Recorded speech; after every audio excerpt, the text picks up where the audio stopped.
Let's be honest, it's a tough time we're in, isn't it? Let's be honest, it's not easy. 2021's got to be better than 2020, right? But at the moment, we're not getting off to a great start. Our hospitals are full to overflowing. People are dying every day. We're all in lockdown. We're all at home. We've got the police asking us when we're out and about what we're doing outside, where we're going. People are being fined. We've got the kids off school. It's tough. We hope it'll get better. I hope it'll get better for you in 2021 than it was in 2020. But meanwhile, let me ask you this question. Is it time now to reconsider Jesus Christ? In all seriousness, is it time to reconsider Jesus Christ and the claims he makes? Let me quote you some words that he said. I am the resurrection and the life, he said. If anyone believes in me, though they die, yet they will live. And whoever lives and believes in me will never die. Those are words of Jesus Christ spoken 2,000 years ago when he was on earth, recorded by John, one of his close followers. I am the resurrection and the life. If anyone believes in me, though they die, yet they will live. And whoever lives and believes in me will never die. Those of you who've got Bibles, you can find that in John's Gospel, chapter 11, word for word, from the mouth of Jesus Christ himself. And don't let what he's saying pass you by. Don't miss the importance of it. He is saying there is indeed such a thing as life after death. Does that sound relevant to you? Does that sound like something good? Yes, he says, there is life after death, he says. There is such a thing as resurrection, dead people rising to life. And he says, I'm the one who does that. That's not made up words, that's not fake news, that's not something from a dodgy website. This is Jesus' own words. He says he gives life to the dead.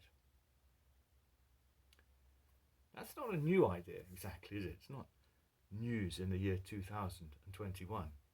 You can visit here in Hitchin, you can visit our town centre church, St Mary's, and you can look at the plaques on the walls, on the floor, the witness of people who've died. And many of those plaques, dating back 200, 300, 400 years, will speak about life after death in Jesus Christ. So this isn't a new thing. But is it time to reconsider Jesus Christ? Lately, this last 50, 60 years or more, we've got into the habit in this country of rather dismissing him, sidelining him, not relevant, not really got anything important to say, not quite up to date, not contemporary with us, not cutting edge, not what we need in this modern day and age. But listen to his words again. He says, I am the resurrection and the life. If anyone believes in me, though they die, yet they will live. And whoever lives and believes in me will never die. It couldn't be more relevant, could it? It couldn't be more contemporary.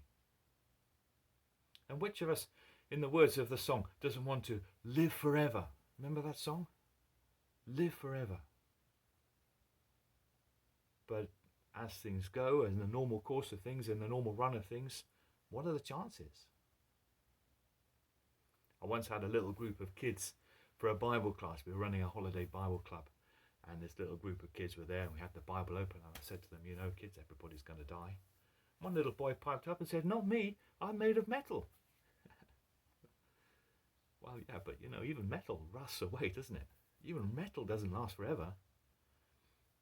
And more seriously, what is there really in our world today that offers life beyond death? Is there anything really solid, really credible that you can put your confidence in and say, this is my future, this is bigger than death? Is it time to reconsider Jesus Christ and his claims? Centuries ago, the Christian message came to Northumbria. According to Bede, the monk who wrote the history of Christianity, the early history of Christianity in Britain, in about the year AD 600, the Christian messengers came into Northumbria, and King Edwin must decide whether to allow this new teaching to spread in his territory. And as he's considering this, one of his thanes, his counsellor, says to him, the present life of man on earth, O king, seems to me in comparison with that which is unknown to us, like the swift flight of a sparrow. It is as though you were seated in your castle with your ealdormen and thanes in winter. Within, the fire blazes, and the midst of the hall is warmed, but outside the wintry storms of rain and snow rage. The sparrow, flying in at one door and immediately out at the other, whilst he is within, he is safe from the tempest, but after a short space of fair weather, he immediately vanishes out of your sight, passing from winter back into winter again. So, the thane continued, this life of man appears for a little while, but of what is to follow, of what went before, we know nothing at all. If therefore this new teaching, this Christian message, tells us something more certain, it seems justly to deserve being followed. That was 1400 years ago. And this thane says, imagine your hall, O king, and the big fire blazing and everything's warm and bright inside, but the little bird comes in and straight out. That's your life, O king. That's my life. That's everybody's life. Here for a short while and then we're gone. What do we go into? Who knows? He said, O thane, the thane said, O king, we know nothing at all of what comes next. Just like that sparrow vanishing into the night, so we die. And he said, O king, if this new teaching, not so new now, 1400 years later, but if this new teaching of Jesus Christ gives something more certain, then shouldn't we follow it? And I want to ask you here in the year 2021, have we moved on from that point at all? Have we moved on from AD 600, the king in Northumbria? Well, we don't have sparrows flying in of our houses and out the other door, do we? We've actually got doors that close. I guess we've moved on to that extent. But with all our technology and our science and our developments and our electronics and our communications and everything else we've got in this 21st century, do we actually know more about what happens after death? Are we not just as much clueless as was that thane and his king? Have we got any better picture of what happens than a sparrow vanishing out into the night and gone who knows where? This is the difference, of course. We've had the teaching of Jesus Christ now in our country since then, 1400 years. But is it not time to reconsider what he has to offer? Is it not time to turn again and take another look at this message of Jesus Christ that thane recommended to his king in AD 600? Hear his words again one more time. He said, I am the resurrection and the life. If anyone believes in me, though they die, yet they will live. And whoever lives and believes in me will never die. As it says elsewhere in the Bible, Jesus Christ destroyed death and brought life and immortality to light. Is it time to reconsider what he brings, his promises? Is it time for you in lockdown to get out a Bible and read it? You don't even need to own a physical Bible of your own these days. You're watching this on a screen, so on this same screen you can go on the internet and search BibleGateway.com.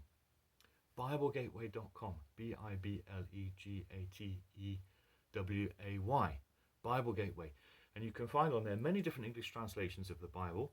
Start, I suggest, with one of the Gospels, the eyewitness testimonies to Jesus. Luke's Gospel, for example. Read it. Read it. Rediscover Jesus Christ. Who was he? What did he say? What did he do? What does it mean? How does he impact our lives today? What does it mean to follow him? What does he promise to those who follow him? Read it and see for yourself. Rediscover Jesus Christ in this 21st century, in this time of lockdown. Maybe you're in furlough. No work to go to. You've got time. Use it well. Maybe you're on your own. You haven't got the social events and activities and things that you used to enjoy where you go and meet your friends. It's tough. It's tough. But use that time. Don't squander it on endless TV series and computer games. Rediscover Jesus Christ. I'm going to put a link on the comments. I'm going to put a link to that Bible website I was talking about. I'm also going to put my email. Can I send you some Christian literature? Can I send you a Christian book to read in the post? I'd be happy to do that at my own expense. Can I recommend you some websites with good Bible teaching and preaching? As with everything else on the internet, there's a lot that's fake, a lot that's not to be trusted. But in terms of Christian resources, there's also a lot that's good and wholesome and helpful and essential if you want to rediscover Jesus Christ. So please get in touch if I can help in any way. But please, please, please, please seek to know Jesus Christ for yourself.